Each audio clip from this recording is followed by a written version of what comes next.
નમસ્કાર મિત્રો, આપણે ઉદ્વિકાસ માટે ડાર્વિનવાદની વાત કરીએ છીએ.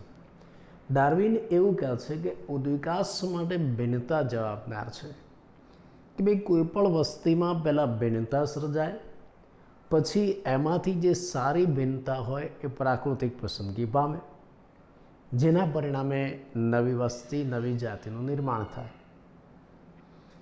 પણ એક અગત્યની બાબત, ડાર્વિન આ ભિન્નતા કેવી રીતના સર્જાય છે ને એ સમજાવી શક્યો નહીં. આ ડાર્વિનવાદની મુખ્ય ખામી કે ભાઈ ભિન્નતા કેવી રીતે ઉદ્ભવે છે એ સમજાવવા માટે ડાર્વિન અસમર્થ રહ્યો. અને બીજું, આ ભિન્નતા આનુવંશિક છે, વારસાગત છે, એ પણ ડાર્વિન સમજાવી શક્યો નહીં. એટલે ભિન્નતાનો જનીનિક આધાર ડાર્વિન આપી શક્યો નહીં કે આ ભિન્નતા આનુવંશિક હોય, એના માટે જનીન જવાબદાર છે, એવું ડાર્વિન સમજાવી શક્યો નહીં. એટલે એમ કહેવાય કે ડાર્વિનની આ મોટી ખામી. આમ ડાર્વિનવાદ પ્રચલિત, સારો, જાણીતો છે, આજે પણ આપણે સ્વીકારીએ છીએ. આપણે એવું માનીએ છીએ કે નવી જાતિનું નિર્માણ ભિન્નતાના કારણે જ થયું. સારી ભિન્નતા હોય એ પ્રાકૃતિક પસંદગી પામે અને એમાંથી નવી જાતિ બને. પણ આ ભિન્નતા કેવી રીતે સર્જાય છે, એનો ઉદ્ભવ કેવી રીતે થાય છે, એ ડાર્વિન સમજાવી શક્યો નહીં. બીજું, આ ભિન્નતા આનુવંશિક હોય, એના માટે જનીન જવાબદાર હોય, એ પણ ડાર્વિન સમજાવી શક્યો નહીં. પ્રશ્ન એમ થાય કે ડાર્વિન આ કેમ ન સમજાવી શક્યું? એની પાછળનું કારણ શું હશે? કારણ, જ્યારે ડાર્વિને આ ડાર્વિનવાદ રજૂ કર્યો ને એની પહેલાં જ મેન્ડલે જનીનની વાત કરી દીધી હતી. આ મેન્ડલ છે ને ડાર્વિન પહેલાંનો છે. આ મેન્ડલે ડાર્વિન પહેલાં જ એવી સંકલ્પના રજૂ કરી હતી કે ભાઈ લક્ષણો માટે જવાબદાર છે કારક. સજીવના લક્ષણો માટે, સ્વરૂપ પ્રકાર માટે કારક જવાબદાર છે. કારક એટલે કે જનીન. એટલે સજીવમાં તમને જે લક્ષણો દેખાય, જે સ્વરૂપ પ્રકાર દેખાય, એના માટે જનીન જવાબદાર છે. એટલે ડાર્વિને જ્યારે સંશોધન કર્યું એ સમય પહેલાં જ મેન્ડલને આ ખબર હતી, એ વાત પ્રચલિત હતો કે ભાઈ લક્ષણો માટે જનીન જવાબદાર છે. તો પછી પ્રશ્ન એમ થાય કે ડાર્વિને આ મેન્ડલના વાદને યાદ કેમ ના કર્યો? ડાર્વિને આ મેન્ડલની અવગણના કેમ કરી? કેમ એને ધ્યાન ઉપર ન લીધું? શી ખબર, કોઈ પણ કારણ હશે, પણ ડાર્વિને આ મેન્ડલની વાતને કંઈ ધ્યાન ઉપર લીધી નહીં અને આ ભિન્નતા માટે જનીન જવાબદાર છે એવું સમજાવી શક્યો નહીં. હા, ત્યાર પછી બીજા એક પ્રકૃતિવિદે પ્રયત્ન કર્યો કે ભાઈ આ ઉદ્વિકાસ માટે, આ ભિન્નતા માટે જનીન મુખ્ય જવાબદાર છે. અને પ્રકૃતિવિદ છે હ્યુગો ધ બ્રિસ. હ્યુગો ધ બ્રિસ એણે એમ કહ્યું કે ભિન્નતા માટે વિકૃતિ જવાબદાર છે. અને એના ઉપરથી એને વિકૃતિવાદ આપ્યો. એણે એમ કહ્યું કે આ વિકૃતિના કારણે જ ઉદ્વિકાસ થાય છે. ઉદ્વિકાસ માટે, ભિન્નતા માટે વિકૃતિ જવાબદાર છે ને એના ઉપરથી એને વિકૃતિવાદ આપ્યો. અને એમ કહ્યું કે ઉદ્વિકાસની આ જે પ્રક્રિયા થઈ ને એનું મુખ્ય કારણ વિકૃતિ જ હતું. એણે શું કર્યું? 20મી સદીના પ્રથમ દાયકામાં ઇવનિંગ પ્રાઇમરોઝ નામની વનસ્પતિ લીધી, એના ઉપર કાર્ય કર્યું અને એના ઉપરના કાર્ય ઉપરથી એને વિકૃતિવાદના વિચારો રજૂ કર્યા. હવે પ્રશ્ન એમ થાય કે આ વિકૃતિ એટલે શું? આ હ્યુગો ધ બ્રિસ જેને વિકૃતિ કહે છે, વિકૃતિ એટલે શું? તો વસ્તીમાં એકાએક સર્જાતી મોટી ભિન્નતા એને કહેવાય વિકૃતિ. વસ્તીમાં એકાએક સર્જાતી મોટી ભિન્નતા એને કહેવાય વિકૃતિ. આ વિકૃતિ શબ્દ આ હ્યુગો ધ બ્રિસ લાવ્યો અને એમ કીધું કે આ વિકૃતિના કારણે જ નવી જાતિનું નિર્માણ થાય છે, ઉદ્વિકાસ થાય છે. અને એને એમ કહ્યું કે આ વિકૃતિ જે સર્જાય છે ને રેન્ડમલી સર્જાય છે, યાદચ્છિક, અને એની કોઈ દિશા હોતી નથી. એનો મતલબ કે હ્યુગો ધ બ્રિસ પ્રમાણે ઉદ્વિકાસ એકાએક થઈ ગયો છે, રેન્ડમલી, ગમે ત્યાં, અને દિશા વિહીન છે. કોઈ પણ દિશામાં ઉદ્વિકાસ થઈ શકે, નક્કી નહીં. એકાએક થતી વિકૃતિ જ જાતિ નિર્માણનું કારણ છે, જેને સેલ્ટેશન તરીકે એણે બતાવ્યું. એકાએક થતી વિકૃતિ જ જાતિ નિર્માણનું મૂળ કારણ છે ને એને કયો શબ્દ વાપર્યો એના માટે? સેલ્ટેશન. સેલ્ટેશન એટલે આપણે એમ કહી શકીએ કે મોટી વિકૃતિ માટેનું એક પગલું અથવા તો એકાએક થતી ઉદ્વિકાસની પ્રક્રિયા. એટલે આ હ્યુગો ધ બ્રિસ પ્રમાણે આ ઉદ્વિકાસ એ એકાએક થયેલી ઘટના છે, આકસ્મિક થયેલી ઘટના છે અને એ ગમે તે દિશામાં થઈ શકે છે, એની કોઈ દિશા નક્કી નથી. જ્યારે ડાર્વિન એમ કહેતો હતો કે આ ઉદ્વિકાસ એ નિશ્ચિત દિશામાં જ થાય. અને આ ઉદ્વિકાસ એ એકાએક થતી ઘટના નથી, ક્રમિક સ્ટેપ બાય સ્ટેપ તબક્કાવાર થતી ઘટના છે કે ભાઈ ક્રમશઃ ભિન્નતાઓ પેઢી દર પેઢી સર્જાતી જાય અને કોઈ ચોક્કસ દિશામાં જ ઉદ્વિકાસ થાય એવું ડાર્વિન કહે છે. એટલે ડાર્વિન એમ કહે છે કે ઉદ્વિકાસ ક્રમશઃ અને ચોક્કસ દિશામાં થતી પ્રક્રિયા છે, જ્યારે આ હ્યુગો ધ બ્રિસ એવું કહે છે કે ભાઈ ઉદ્વિકાસ એ એકાએક થતી પ્રક્રિયા છે અને એની કોઈ દિશા નક્કી નથી. તો ત્યાર પછી આ હ્યુગો ધ બ્રિસે ઉદ્વિકાસની ઘટના સમજાવવા માટે આવો વિકૃતિવાદ આપ્યો. આ હ્યુગો ધ બ્રિસના પ્રયોગ ઉપરથી એવી ખબર પડી કે ભાઈ ઉદ્વિકાસ માટે જનીન જવાબદાર છે. એટલે ઉદ્વિકાસ માટેનો જનીનિક આધાર રજૂ થયો. પ્રશ્ન એમ થયો કે આ જનીનમાં કેવા ફેરફાર થાય જેના કારણે ઉદ્વિકાસની પ્રક્રિયા થાય છે.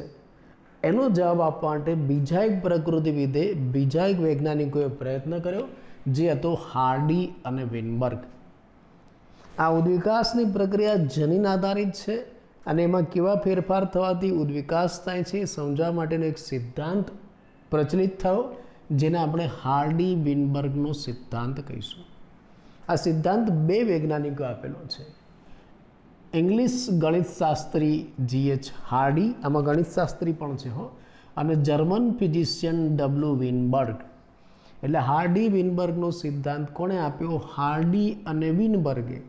જેમાંથી હાર્ડી કોણ છે? English ગણિતશાસ્ત્રી G.H. હાર્ડી. વિનબર્ગ કોણ છે? German physician. આ બંને ભેગા મળીને સંયુક્ત રીતે 1908માં હાર્ડી વિનબર્ગનો સિદ્ધાંત આપ્યો, જે ઉદ્વિકાસ માટે લાગુ પડે છે. આ બંનેના સિદ્ધાંત અનુસાર શું માનવામાં આવે છે? આ હાર્ડી વિનબર્ગના સિદ્ધાંત અનુસાર એવું માનવામાં આવે છે કે ભાઈ કોઈ આપેલ વસ્તી છે, કોઈ આપેલ વસ્તીમાં જનીનના વૈકલ્પિક સ્વરૂપો કે જનીનના સ્થાનની આવૃત્તિ શોધી શકાય છે. કોઈ પણ આપેલ વસ્તીમાં જનીનના વૈકલ્પિક સ્વરૂપો અને એના જનીનના સ્થાનની આવૃત્તિ શોધી શકાય છે, કોઈ પણ આપેલ વસ્તીમાં. અને આ આવૃત્તિ લગભગ સ્થાયી હોય છે અને પેઢી દર પેઢી અચળ જળવાય છે. આવું હાર્ડી વિનબર્ગ કહે છે કે ભાઈ કોઈ પણ આપેલ વસ્તીમાં જનીનના વૈકલ્પિક સ્વરૂપો અને જનીનના સ્થાનની આવૃત્તિ શોધી શકાય છે અને આ આવૃત્તિ લગભગ પેઢી દર પેઢી અચળ જળવાય છે, સ્થિર રહે છે, જેને હાર્ડી વિનબર્ગનો સંતુલનનો સિદ્ધાંત કહેવાય. બીજા શબ્દોમાં કોઈ પણ વસ્તીમાં વૈકલ્પિક કારકોની આવૃત્તિ સ્થિર હોય છે અને પેઢી દર પેઢી અચળ જળવાય છે, એમ પણ કહી શકાય. અથવા તો એમ પણ કહેવાય કે કોઈ પણ વસ્તીમાં જનીન સેતુ, જીન પુલ અચળ જળવાય છે. કોઈ પણ વસ્તીમાં જનીન સેતુ, જીન પુલ અચળ જળવાય છે. આ હાર્ડી વિનબર્ગનો સિદ્ધાંત. ફરી એકવાર કે ભાઈ ઉદ્વિકાસ માટે જનીનિક આધાર શોધાયા પછી આ જનીન ઉદ્વિકાસ માટે કેવી રીતના ભાગ ભજવે છે સમજાવવા માટે હાર્ડી વિનબર્ગનો સિદ્ધાંત રજૂ કરવામાં આવ્યો, જે કોણે આપ્યો? ઇંગ્લિશ ગણિતશાસ્ત્રી હાર્ડી અને જર્મન ફિઝિશિયન વિનબર્ગે આપ્યો ઈસવીસન 1908માં. આ સિદ્ધાંત પ્રમાણે એવું માનવામાં આવે છે કે કોઈ પણ આપેલ વસ્તી હોય તમારી પાસે, એમાં તમે જનીનના વૈકલ્પિક સ્વરૂપો અને જનીનના સ્થાનની આવૃત્તિ શોધી શકો છો. અને આ આવૃત્તિ લગભગ પેઢી દર પેઢી કેવી હોય છે? અચળ હોય છે. માટેને હાર્ડી વિનબર્ગનો સંતુલન સિદ્ધાંત કહેવાય છે. કોઈ પણ વસ્તીમાં વૈકલ્પિક કારકોની આવૃત્તિ સ્થિર હોય છે અને પેઢી દર પેઢી અચળ જળવાય છે. બીજા શબ્દોમાં કોઈ પણ વસ્તીમાં જે જીન પુલ છે, જનીન સેતુ છે, એ અચળ જળવાય છે. પ્રશ્ન એમ થાય કે આ જીન પુલ એટલે શું? જનીન સેતુ એટલે શું? જીન પુલ, જનીન સેતુ એટલે વસ્તીના બધા જ જનીનો અંદર આવી જાય, એમાં બધા વૈકલ્પિક કારકો પણ આવી જાય. વસ્તીના બધા જ જનીનો વૈકલ્પિક કારકો સહિત એને સંયુક્ત રીતે આપણે શું કહીશું? જીન પુલ, જનીન સેતુ.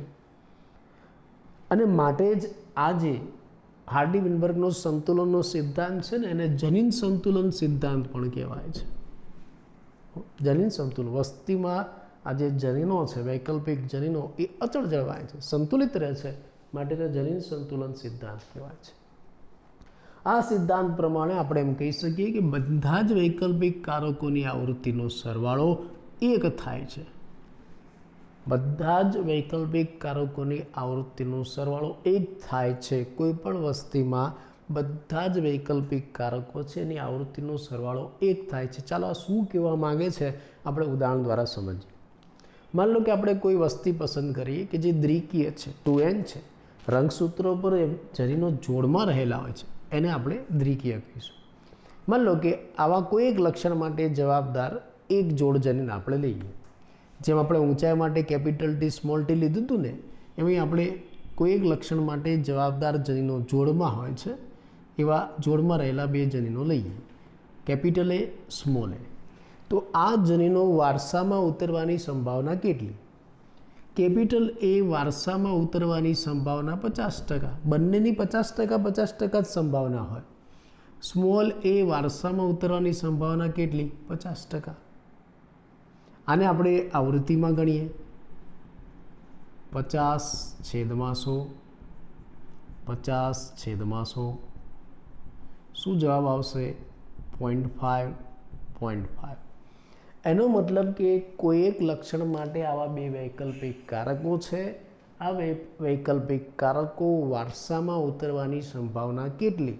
આ વૈકલ્પિક કારકો વારસામાં ઉતરવાની સંભાવના કેટલી? ચાલો આપણે ગણીએ કે ભાઈ આ એક એ વૈકલ્પિક કારક છે એની વારસામાં ઉતરવાની સંભાવના એની આવૃત્તિ કેટલી છે? 0.5. આ સ્મોલ એ છે એની વારસામાં ઉતરવાની સંભાવના એની આવૃત્તિ કેટલી છે? 0.5. તો આ બંને જનીનો સાથે વારસામાં ઉતરવાની સંભાવના કેટલી? 0.5 + 0.5 = 1.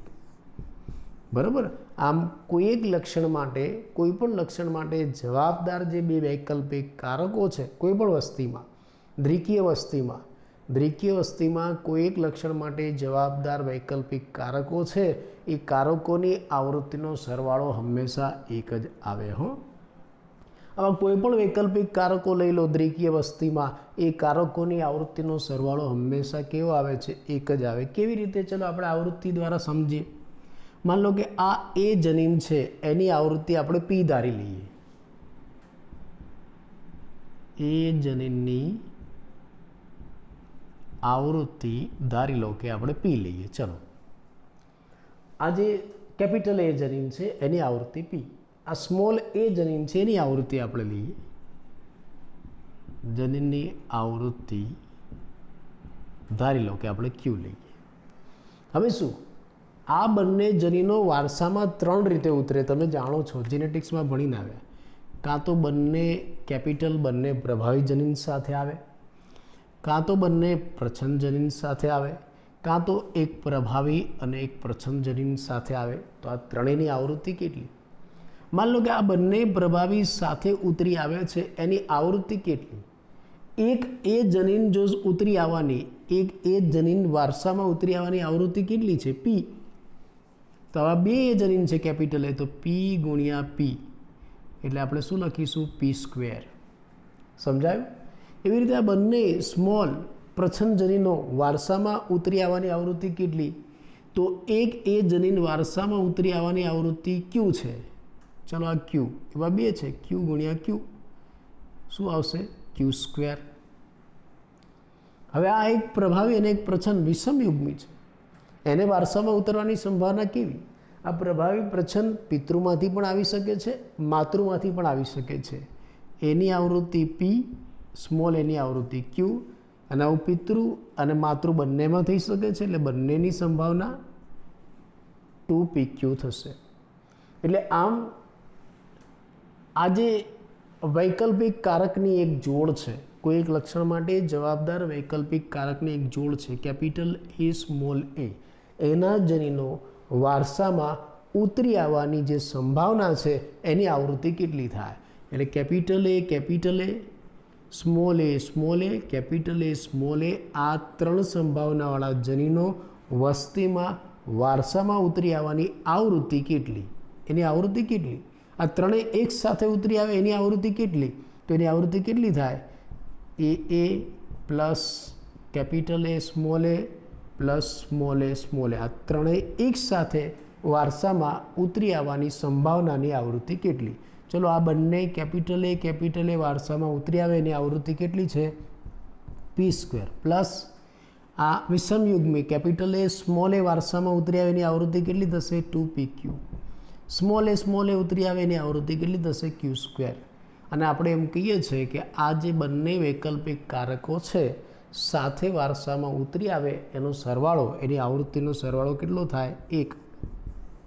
બરાબર. p² + 2pq + q² = 1. આ તો દ્વિપદીનું સમીકરણ થયું.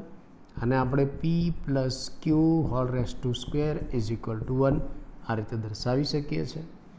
તો આ હાર્ડી-વિનબર્ગના સિદ્ધાંતની ગાણિતિક સમજૂતી થઈ, કારણ આમાં એક ગણિતશાસ્ત્રી હતો એટલે. અને એમ કહ્યું કે કોઈ પણ વસ્તીમાં જે વૈકલ્પિક કારકો છે એ વૈકલ્પિક કારકોની આવૃત્તિનો સરવાળો 1 થાય, એનો મતલબ કે એ વસ્તીમાં જનીનો સંતુલિત હોય છે અને પેઢી દર પેઢી અચળ જળવાય છે. હવે આ બે વૈકલ્પિક કારકો વસ્તીમાં કેવી રીતે ઉતરે? કાં તો બંને પ્રભાવી સ્વરૂપે ઉતરે, કાં તો બંને પ્રચ્છન્ન સ્વરૂપે ઉતરે, કાં તો એક પ્રભાવી કાં તો પ્રચ્છન્ન સ્વરૂપે. જો બંને પ્રભાવી સ્વરૂપે ઉતરે તો એની આવૃત્તિ કેટલી થાય? p². બંને પ્રચ્છન્ન સ્વરૂપે ઉતરે તો એની આવૃત્તિ કેટલી થાય? q². અને વિષમયુગ્મી સ્વરૂપે ઉતરે તો એની આવૃત્તિ કેટલી થાય? 2pq. હવે આ બધા એક સાથે ઉતરે છે વસ્તીમાં, તો એની સંભાવના કેટલી? p² + 2pq + q² = 1. આ તો દ્વિપદીનું સમીકરણ થઈ ગયું. p + q² = 1. તો આમ આ હાર્ડી-વિનબર્ગ એમ કહે છે કે દરેક વસ્તીના તમે કોઈ પણ વૈકલ્પિક કારકો લેશો, એની આવૃત્તિનો સરવાળો 1 થશે અને એ આ રીતે વારસામાં ઉતરશે. બરાબર. જો કે દરેક સંજોગોમાં આવું નથી હોતું. આ તો હાર્ડી-વિનબર્ગની વાત છે, સંતુલિત વસ્તી માટેની વાત છે. પણ તમે જોવા જાઓ ને તો દરેક વસ્તી સંતુલિત નથી હોતી, એટલે દરેક વસ્તીમાં પરિણામ નથી મળતું. આ આવૃત્તિઓ બદલાતી રહે છે દરેક વસ્તીમાં. જો આવૃત્તિ બદલાય તો ઉદ્વિકાસ થાય.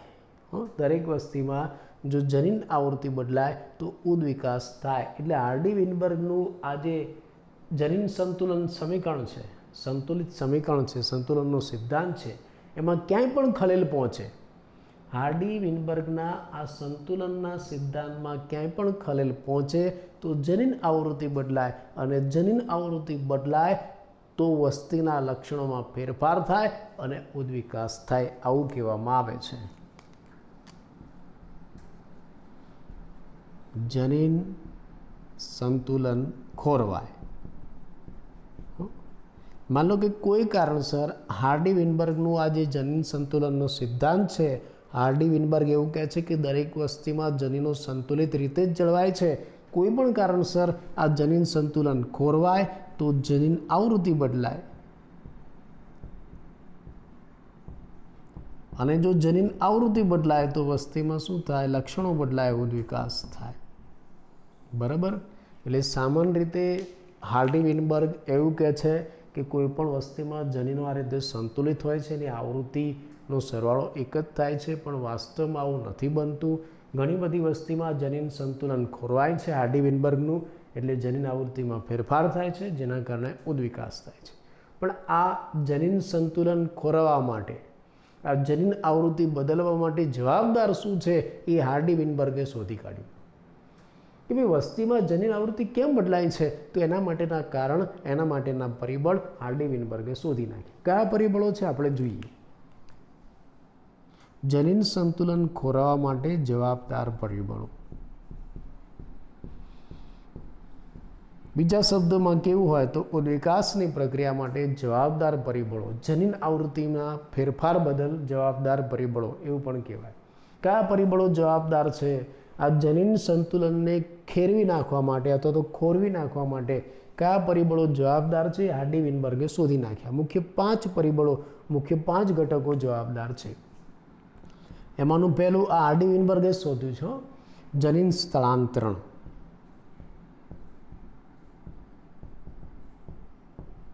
અથવા તો જનીન પ્રવાહ, જીન ફ્લો એવું પણ એને કહેવાય છે. ચલો, બીજું છે જનીન વિચલન.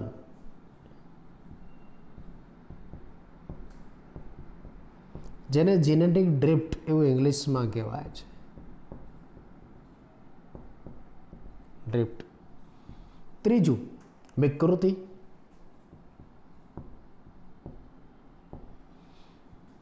ચોથું અહીંયા લખું જનીનિક પુનઃસંયોજન.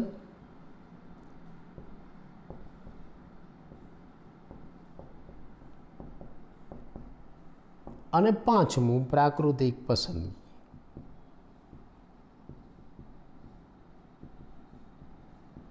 આ 5 ઘટકોના કારણે, આ 5 પરિબળોના કારણે કોઈ પણ વસ્તીની અંદર આ હાર્ડી વિનબર્ગનું જે સંતુલન છે ખોરવાય છે, જેના કારણે જનીનિક આવૃત્તિ બદલાય છે અને ઉદ્વિકાસ થાય છે. એટલે ઉદ્વિકાસ માટે મુખ્ય આ 5 પરિબળો જવાબદાર છે. કયા 5? ફરી એકવાર કહી દઉં. જનીન સ્થળાંતરણ અથવા તો જનીન પ્રવાહ, જીન ફ્લો, જનીન વિચલન, જેનેટિક ડ્રિફ્ટ, વિકૃતિ, જનીનિક પુનઃસંયોજન, પ્રાકૃતિક પસંદગી. ફરી એકવાર, જનીન સ્થળાંતરણ, જનીન વિચલન, વિકૃતિ, જનીનિક પુનઃસંયોજન અને પ્રાકૃતિક પસંદગી. હવે આ પરિબળો કેવા છે, વસ્તી ઉપર એની કેવી અસર થાય છે, ચાલો આપણે આગળના લેક્ચરમાં જોઈએ. એની પહેલાં આટલી રજૂઆત હું તમને ફરી એકવાર કહી દઉં.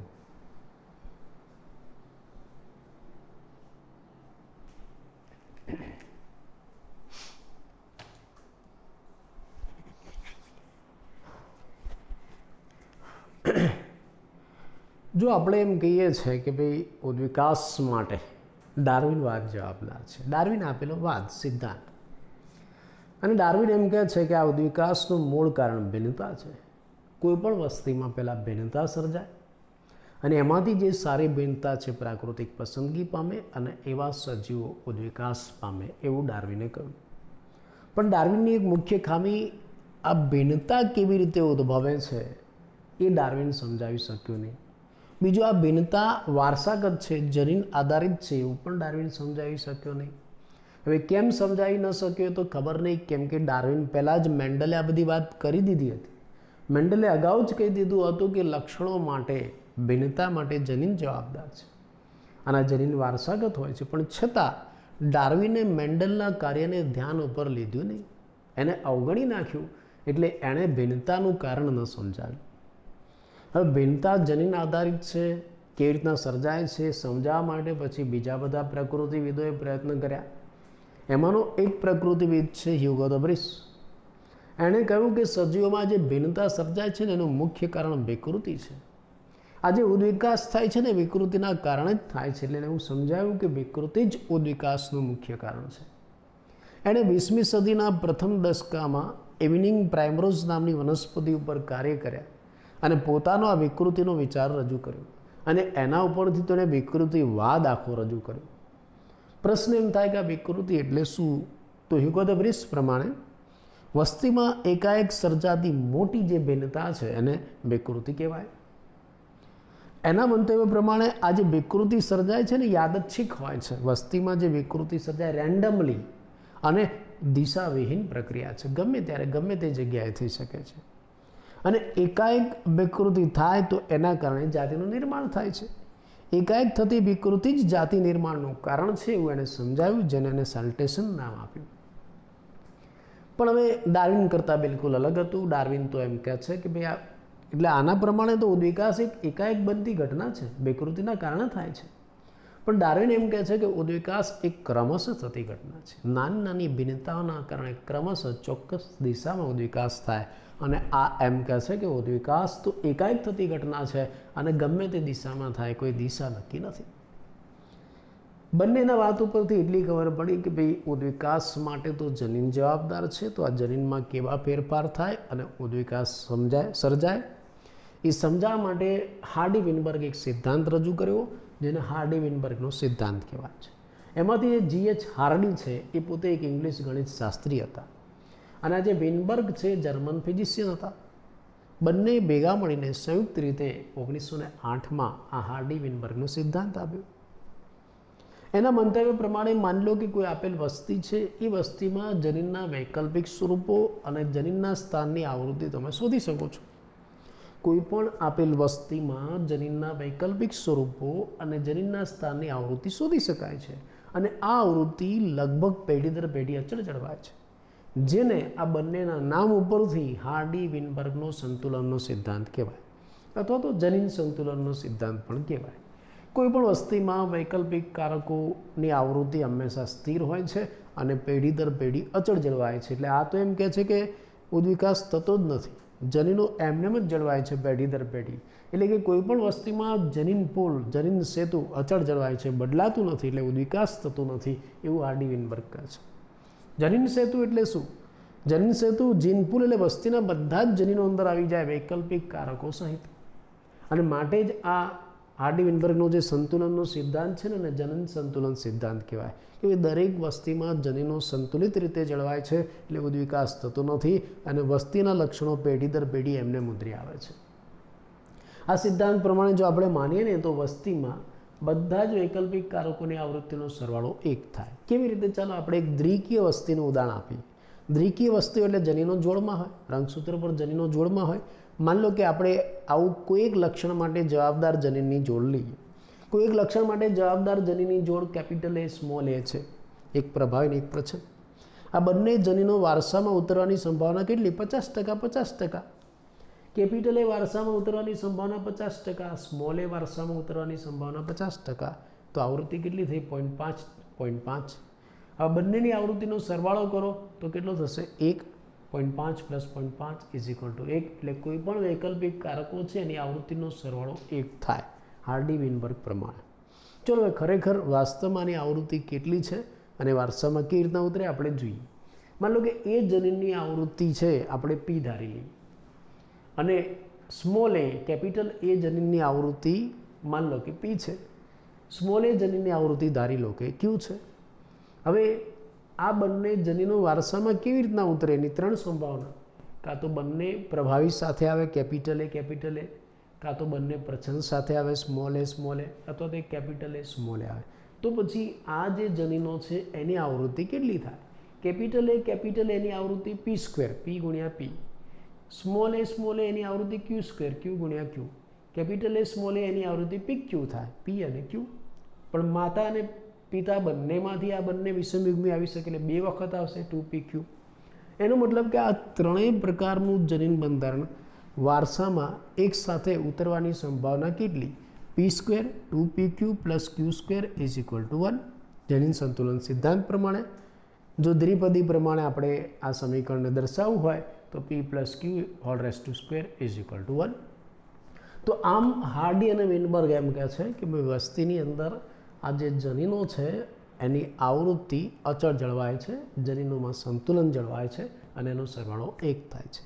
પણ પ્રેક્ટિકલી જો આપણે વસ્તીનો અભ્યાસ કરીશું તો આપણને જોવા મળશે કે એનું મૂલ્ય આના કરતાં અલગ આવે છે. એનો મતલબ કે પ્રેક્ટિકલી આપણે જે વસ્તીઓ જોઈએ છે એમાં જનીન સંતુલન ખોરવાય છે. હાર્ડી વિનબર્ગનું આ જે જનીન સંતુલન છે ખોરવાય છે, જનીન આવૃત્તિ બદલાય છે અને એના કારણે ઉદ્વિકાસ થાય છે. પ્રશ્ન એમ થાય કે આ જનીન સંતુલન કયા કારણોથી, કયા ઘટકોના કારણે ખોરવાય છે? આ જનીન આવૃત્તિ કયા કારણોથી બદલાય છે એ હાર્ડી વિનબર્ગે શોધ્યું. હાર્ડી વિનબર્ગે એમ કહ્યું કે આ જનીન સંતુલન ખોરવવા માટે, આ જનીન આવૃત્તિમાં ફેરફાર કરવા માટે મુખ્ય 5 ઘટકો, 5 પરિબળ જવાબદાર છે. કયા 5 પરિબળ? પહેલું જનીન સ્થળાંતરણ, બીજું જનીન વિચલન, ત્રીજું વિકૃતિ, ચોથું જનીનિક પુનઃસંયોજન અને 5મું પ્રાકૃતિક પસંદગી. હવે આ પરિબળો વસ્તી ઉપર કેવી રીતના અસર કરે આપણે ક્રમશઃ એનો અભ્યાસ કરીએ.